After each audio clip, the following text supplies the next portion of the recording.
Good. Now it's a good evening. So, secret to lasting happiness, relationships. Don't confuse the topic. The topic is not relationships are the secret to lasting happiness. The topic is secret to lasting happiness in relationships. So I just want that to be clear. I'll start with a joke. There was this lady once who went to a supermarket, and there she saw this grandfather and his 3-year-old grandson, who was very poorly behaved, very badly behaved 3-year-old boy. And she saw them in the supermarket, and this young boy was just screaming and wailing. And he was like, I want this, I want that. He was just making a big fuss about it. And the grandfather, just looking at this, he just went, okay, Raj, just be calm, just a few more minutes and we'll get home. Don't be upset, we'll get there. And a few minutes later, lady again sees this boy down one of the aisles in the supermarket where the cookies are kept. And he goes berserk again. He says, I want that cookie, that chocolate cookie, get me that cookie. And again, the grandfather, he's just very calmly, he says, okay, don't be upset, Raj. Just a few more minutes, fellow, hang in there. Just be calm. And this woman is very impressed how this grandfather is handling this. And a few minutes down the line, just at the checkout counter where they're about to go and, just check out, she again sees this boy, and this boy sees chocolates now, and he just loses it. It's his favorite chocolate. And he just starts howling and wailing, give me that chocolate! I want it right now! And everyone is watching him, and the grandfather is just almost at its wit's end. And he says, Raj, buddy, just hang in there, 5 minutes more and we'll be home. And this woman, seeing this, she's just totally impressed by this grandfather. So she goes to him and she says, sir, I must say, Raj is very fortunate to have you as a grandfather. Look at the way you've been dealing with him. And he said, ma'am, thank you so much. But actually, I am Raj. This fellow's name is Rahul. So what was he doing? He was pacifying himself. Okay, hang in there, Raj. It'll all be good. He was kind of cooling himself down. And is that sometimes how we go through life, through our relationships with friends, with co-workers, with family, with our children? More than controlling them, we have to kind of cool ourselves down. But that is just to say we don't want to be like that. We want to learn the real secrets behind lasting happiness in relationships. And to understand that, we have to actually understand the basis of what we are trying to do on the spiritual path. Basically, actually, it comes down to that in all of these topics that we are discussing. And the goal of the spiritual path, what we're trying to do in life, is to overcome the ego. The ego is what the yogis say, bind everything. This sense of I am limited, I am this self-identity, I am this person. What is the problem with that? One, it's limiting. But what it does is, okay, I'll just wait for the chai is competing with. I don't want anyone shouting, I want that chai. Okay. So, I was saying, the basis of the spiritual life, what we are trying to do is very simple. We have this ego, this sense of identity, which we identify, I am Gaurav, I am an Indian, I am so much so, I am rich, I am poor. What this ego identity does is, very naturally, by its default nature, is that it pits us against other egos. So if I am Gaurav, then you are Mayank. And if I have these needs, Mayank has these other needs. And this is Vineet's interests. And that's Sangeeta's reality. But they are different from my own. Then why should I listen to Sangeeta? My own needs are important. And the yogis say that is the crux of the matter. That these egos, when we see life as separation, then our problems begin. And if we have that kind of understanding in life, then simply, friends, our relationships, whether it be with a spouse, with a friend, with a co-worker, they will not work. Because then the ego will naturally say, well, he was the one who started that argument, or my boss, he's the one who can't keep his mouth shut, or, my friend, he's always like this. So that's why I said that basic understanding we have to get, that what are we trying to do here? First of all, we are trying to get rid of that separation. And this just doesn't come by theoretical understanding. So I tell you this and you're like, oh, that's so nice, that makes sense. Let me be kind to everyone. Now, it doesn't work like that. We have to have some experience. What kind of experience? Experience of what? In meditation particularly, we have to have some sort of inner experience of the divine. It could be love that we feel in deep meditation. It could be joy. It could be stillness. It could be bliss, whatever it might be. And why is that important? That is crucial. Why is it important to our relationships? It is important because only when we have that first, and I emphasize first, when we have that first, then we understand that, oh, I cannot look for happiness outside myself. Relationships cannot in and of themselves make me happy. Situations cannot in and of themselves make me happy. We get the understanding as we have that inner experience, even a little bit, that I am first happy. As the yogis say, as the scriptures say, happiness is within me, joy is within me, I am a fountain of divine bliss. We have to experience some of that first. But then you might say, well, if all of it is in me, then why do I need relationships? You know, I am happy, I have bliss, I have joy. What need do I have to work with other people, with friends, with spouses? Well, because we haven't reached there yet. It's an affirmation. It's the truth. It's a fact. But we have to realize that as our own experience. Sister Gyanamata, who was Yogananda ji's highest woman disciple, she said something to that effect. She said, your religion must be tested in the cold light of day. Think about that. Your religion must be tested in the cold light of day. Which is to say, you can have all the wonderful philosophies in life. But when do they get tested? When you are at home by yourself? Or when you are with? Chaos, good. But when you're with people? We like to joke sometimes that people press our buttons. Do they? Yes, they do. But there is a divine purpose behind it. It's not as if people around us are there to make us suffer. No. The way, and that is why I said this understanding is important, that when we realize joy is within me, I am complete in myself, I do not need anything external to myself to find happiness. Then we see the world with a totally different light. And then people can be very helpful to us.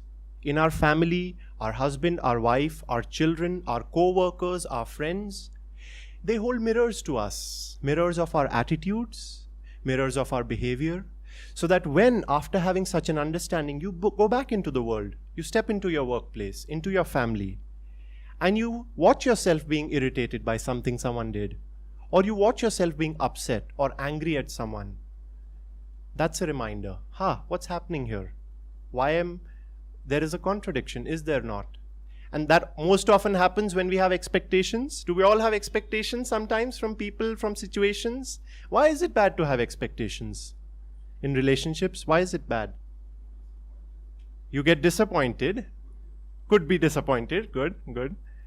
Yeah, there are two reasons why you could be disappointed. One, if we have this understanding which we've been talking about yesterday and today, that through meditation we can find a portable paradise, as Yogananda ji used to say, within ourselves, then when we have an expectation from someone, that is a clear contradiction of what we are affirming. When we have an expectation, think about this, of Sangeeta doing something for me. I have this expectation. What am I doing? I'm creating an affirmation of lack in my mind. I'm subconsciously telling myself, if Sangeeta does not act in this certain way, I will not be happy. Isn't that a contradiction to what we just said? I am happy, I am complete in myself. You see, that's how the ego tricks us. The second reason why we'll get disappointed is because Sri Yukteswar ji, Yogananda ji's guru, said something to that effect. He said, human conduct is ever unreliable until anchored in the divine. He said, no one is safe until Nirvikalpa Samadhi is achieved. Nirvikalpa Samadhi is what someone was saying, ecstasy, the highest state of God realization, when we realize, not just think about it, when we realize that we are that bliss, ever new bliss.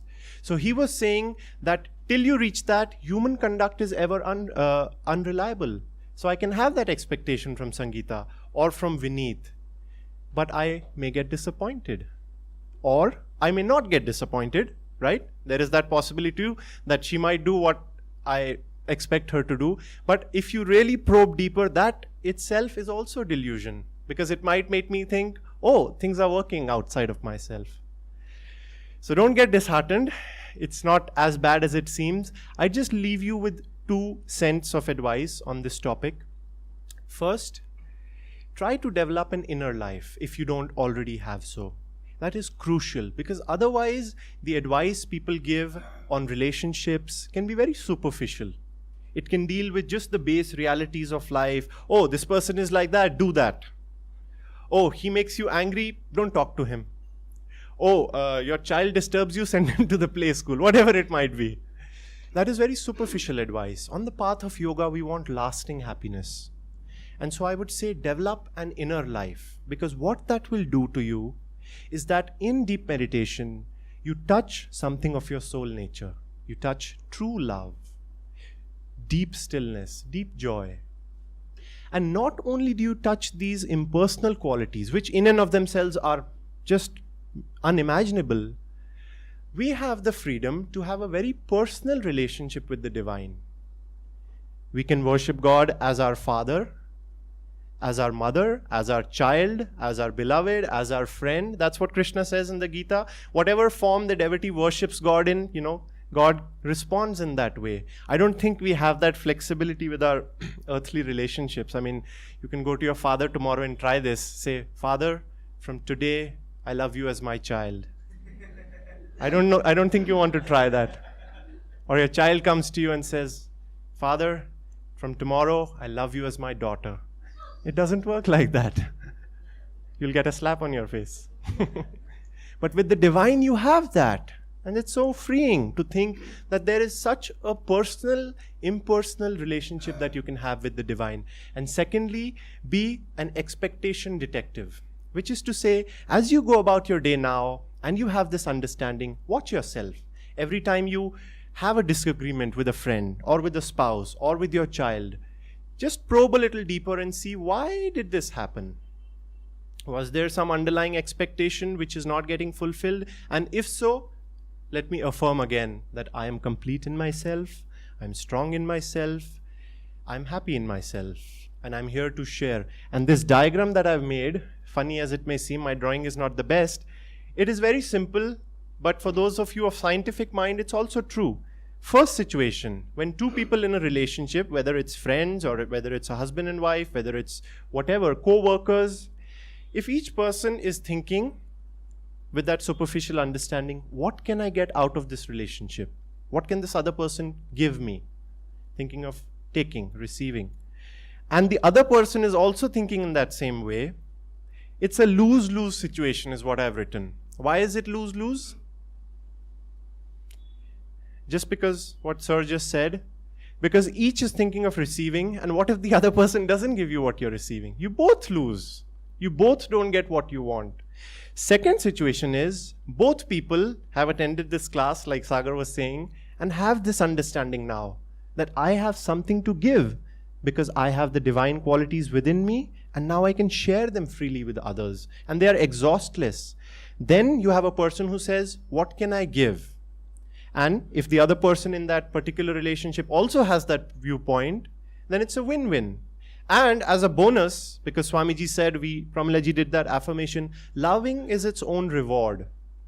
So when both of them are thinking of giving, loving, being kind, whatever it might be, their reward is loving itself, but then a bonus is that the other person is also loving them. So they receive externally also what they are wanting. There can be a third situation where you are asking, what can I give? But the other person is saying, what can I receive?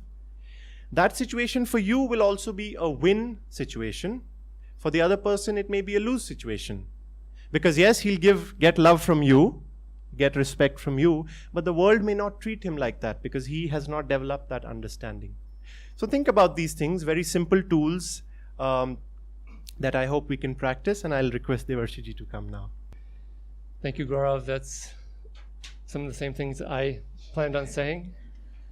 And I'm going to zoom out first and go into the bigger picture of why do we even have relationships? What is the purpose? And Yogananda ji touches on this when he says that don't imagine that God will come to you if you behave unkindly to others. Until you know how to win human love, you will never win God's love. And this isn't about becoming popularity contest winner and everyone liking you. This is about winning sincere, deep, divine love from others. And how do you win that love? Can anybody tell me how you win this sincere, divine love from others? You love others. It's as simple as that. You give love. And this is what Gaurav so easily and clearly drew here, is that human relationships are given to us to teach us, to help us to learn how to give love, and eventually to give unconditional love. If you look at the great saints and the masters, and you look at their lives and their qualities and what draws people to them, you start to realize that it's not about what they got, wealth and riches and even spiritual experiences. They're notable for what they gave.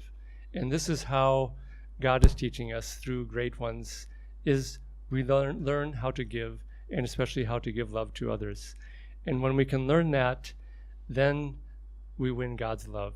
And it's not that it's a game that God, or a trick or a game that God is playing. Well, first you have to win human love, because God is in humans. And this is how we learn to love the most deeply, is to see God in each person. And this is what the saints do. The reason why people feel so uplifted when they are around saints, and this is one of the most beautiful things about saints. Someone described it once.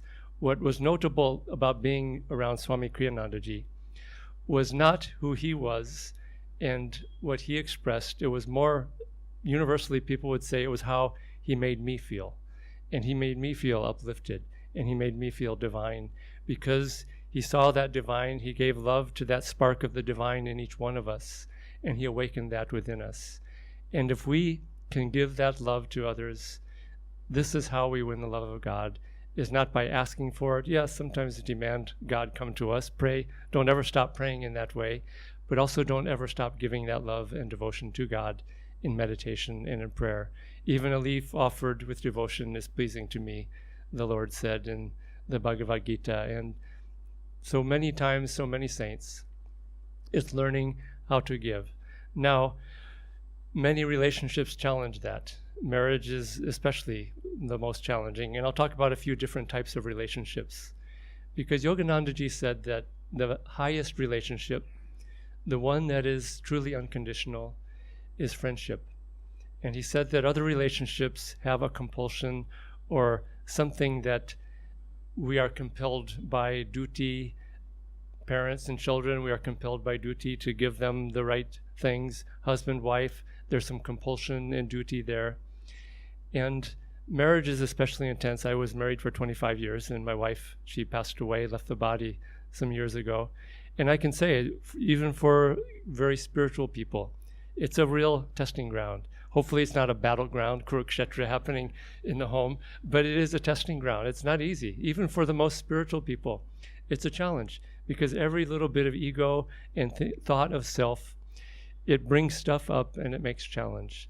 And it's only even in those types of relationships that when it's done as friendship, even marriage as divine friendship, is the way to make marriage the highest thing. After my wife left the body, someone told me something that she said once, and it was very funny to me. It was very charming, because she never told this to me. And someone asked her the secret of our marriage, because they saw that there was something in it that was beneficial and good, and we were able to help others. And she said that the secret was that we both loved our guru more than we loved each other. And it was just so sweet for me to hear that. And most husbands would probably not like to hear that their wife loved another man more than she loved him. But I know what she meant. And she was saying we loved God. And it was even more than that. It was more that we loved each other with God's love. And this is the secret to all relationships, divine friendship, marriage, all these things. If we can love with God's love, which is unconditional, which is giving, which is compassionate, which is kind, which is selfless, and if you can develop that kind of love, then that is divine friendship. And this is why Yoganandaji said friendship was the highest relationship. He said it's because two friends only think about giving to each other. That's all. It's as simple as that. And there's no compulsion, except to give and to help each other. And so that is the highest relationship to try to develop, no matter what relationship that you have. And friends doesn't mean, again, like Gaurav said, just to take a parallel approach, to go up to a parent or a child and put your arm around and let's be friends and be pals. It's not on such an informal way. It's in respecting the light within each one of us. And this is the beauty of this pronaming and namaste, is bowing to the light in another person. And it's one of the beautiful things I appreciate about being in India, because Americans can be a little bit too put their arms around you and hugging all the time and this kind of thing. And it's too personal in a way. And this is to recognize the divine within each one of us. And this is the way to win God's love, is to give to the divine in others, because we are all divine children. I find that the best way for me to do this is to try to see the divine in each person. And if you look for it, you will start to see it. And this is a game for me at times, is to look for God everywhere I go. And I used to be that I would only see God in nature with birds and mountains. And I tried to be a hermit in the mountains before I came to Ananda, because that's where I saw God. And when I came to a spiritual community, it was a challenge. I thought people were an obstacle to finding God. And it was very challenging for me, because I probably had many lifetimes as a hermit. But I discovered that no matter how far away in the mountains that I went to get away from everything, this fellow Devarshi always followed me and was always chattering in my brain and, causing problems and making me unhappy. And so I realized that was not the way.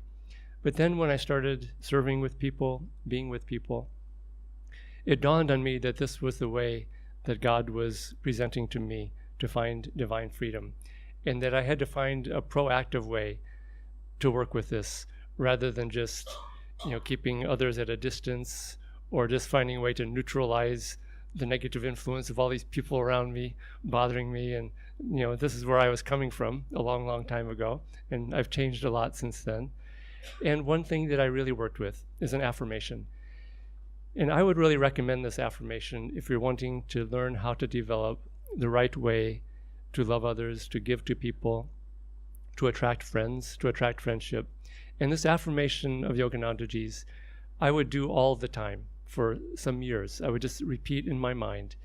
And it really helped me to understand how to relate to others. And this affirmation, which we'll close at the end with this, it's Yogananda's words. He said, I will radiate love and goodwill to others, that I may open a channel for God's love to come to all. And I would repeat this over and over and over again. And as you take this attitude of asking, praying, trying to be an instrument for God to give to others, what happens is you start to be a channel for that divine flowing through you. And then, as Yoganandaji said, he said, the instrument is blessed by that which flows through it.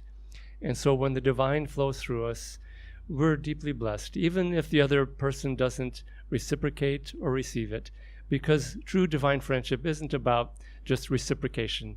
I'll give to this person because they're going to give back to me and I'm going to get something out of it. It's just unconditional giving.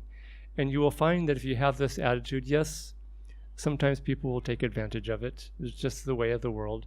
Swami Kriyananda addressed this many times. But he said, if you have this attitude of giving, you will be the one who gains. Whether or not people reciprocate, take it in the right way, take advantage of it, think, oh boy, this guy's really weak, I'm going to take advantage of him because he's so generous. That's going to happen. But don't let that close your heart. And again, the great saints and masters, they were all taken advantage of, persecuted, ridiculed, all these things. But they would keep giving and giving and giving. And so this is why Yoganandaji said, if we can learn and somehow win the love of people, we will win the love of God. And it's not one or the other in the end. By giving love, we receive God's love. And it's more like there's this phrase of being, quote, in love. And when two people are in love, that phrase is actually very good, because it's not about one person loving the other. It's about being inside in this quality of divine love. And when you give love in that way, you find that no longer it's God's love flowing through me to that person out there. It's more like you're in God. And this is what Swami Kriyananda said when he taught people how to meditate and how to pray. He said, don't pray to God.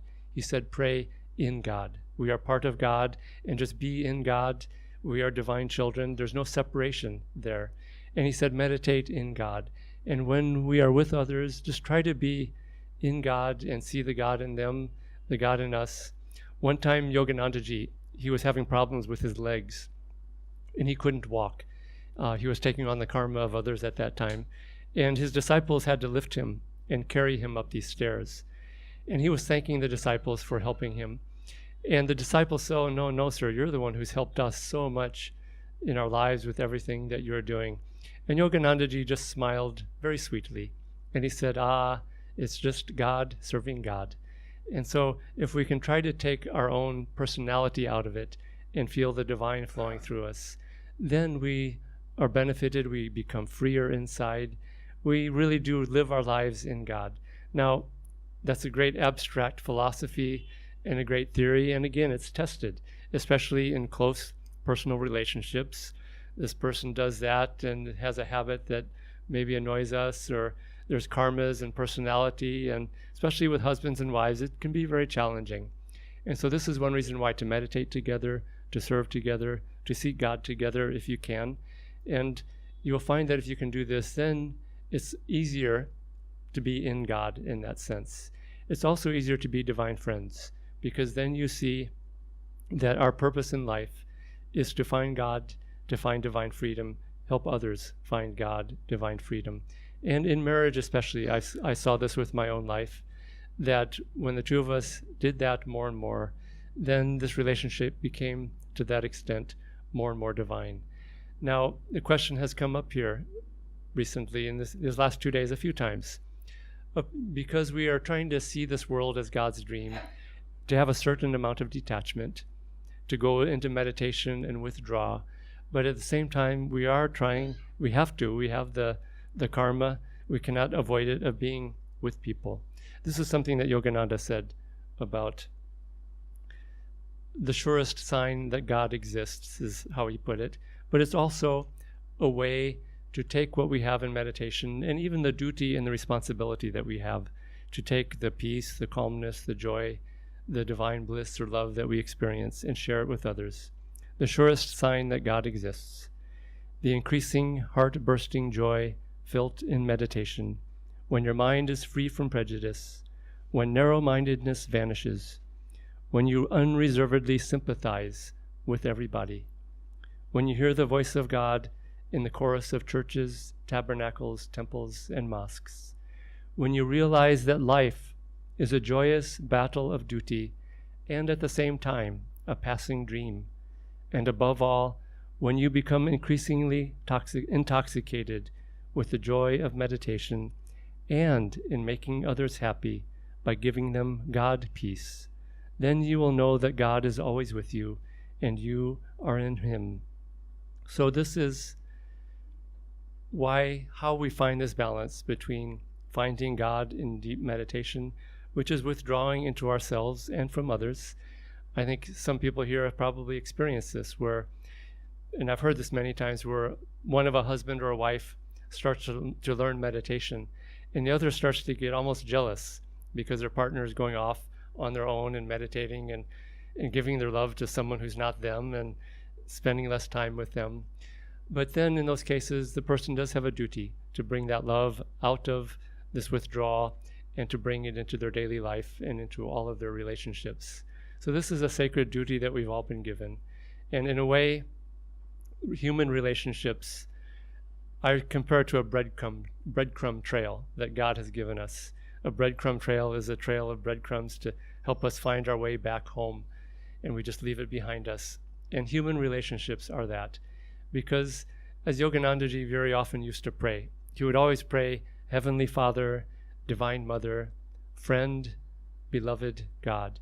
And those are the relationships, Father, Mother, Friend, and Beloved.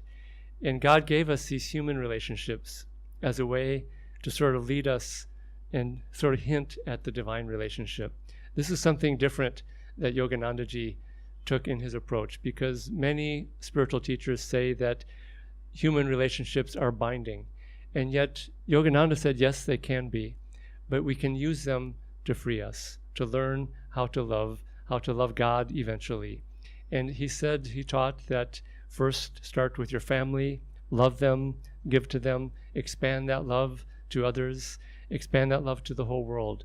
And again, it's sort of a breadcrumb trail to lead us back to the divine. Now, as you start meditating more and start developing intuition, and we're running out of time, there's a lot more I would like to cover, but this is the one class that has to end on time because we have a meditation class beginning at 5:30. And I'm going to read something that Yogananda wrote. And this is sort of a strange thing that Yogananda wrote. It just will make you think for a long time. But it's about looking for friends from past lives. Because friendship is not about just this lifetime and developing new friendships. It's really also about rekindling old friendships. And I think we've all experienced this. How we meet people, someone just very familiar, and it seems like we know them, and even their face is familiar. And have we met before? No, we haven't. And when this happens, Yogananda actually said, look for such friends. Look for people who are familiar, who there's a harmony with, and there's a connection with. Because he said, these are friends from past lives. And this is how you draw these friends. You look out for them, but he also said how to draw them to yourself. He said, one who continuously lives, thinks, and dreams of spirituality and friendship, contacts the spirit's own magnetism and feels its ennobling influence. One who meditates on Om and God day and night and intuitively perceives all attracting divine magnetism, develops spiritual magnetism of limitless range and power, and can draw unto himself whatever he wants, uplifting people either by personal contact or from afar through his powerfully directed concentration. By this power, one is able to draw unto himself his true friends from previous incarnations. He can command the elements to do his bidding. He can draw all creative, luminous forces and can invite angels, saints, and savants who have passed on to come and dance in his joy. Such a person can attract to himself the rays of all knowledge so that they will sparkle and scintillate around his being. And that's a lot that we can draw to ourselves through meditation, through spiritual practices. But the one thing relevant to what we're talking about today is that we start to attract true friends through our magnetism. Because you will find that when your magnetism changes, you will change completely what it is that you attract to yourself. And success in life comes because we have success magnetism. Attracting true friends, attracting positive people into our lives is because we have changed our magnetism. In meditation and spirituality, more than anything else in terms of the influence it has on your outer life, is because it will change your magnetism. And so practice these things. Work on giving divine love, which also changes your magnetism. All these things start to attract true friends, true high-minded souls, true lifelong companions who can help you spiritually and in every way. And so this is sort of the challenge in a way, but also the gift that God has given to us in this life, is we are surrounded by people. And how do we find those and attract those who will help us and who we can help? And it is through all these things that we're talking about. Now I think we will end now. We don't even have time for questions because we do have to start the next class at 5:30. But let's do this affirmation together that Yogananda gave to us. And these affirmations are just phrases that he gave that we repeat very loudly, eyes closed, eyes gazing upwards at the spiritual eye. And we'll first repeat it very loudly, and then more and more softly, and then mentally. So repeat after me. I will radiate love and goodwill to others. I will radiate love and goodwill to others. That I may open a channel for God's love to come to all. I will radiate love and goodwill to others. That I may open a channel for God's love to come to all. And more quietly, I will radiate love and goodwill to others, that I may open a channel for God's love to come to all. And now, whispering only, but with deep inner power, I will radiate love and goodwill to others, that I may open a channel for God's love to come to all. And now, mentally only, I will radiate love and goodwill to others, that I may open a channel for God's love to come to all.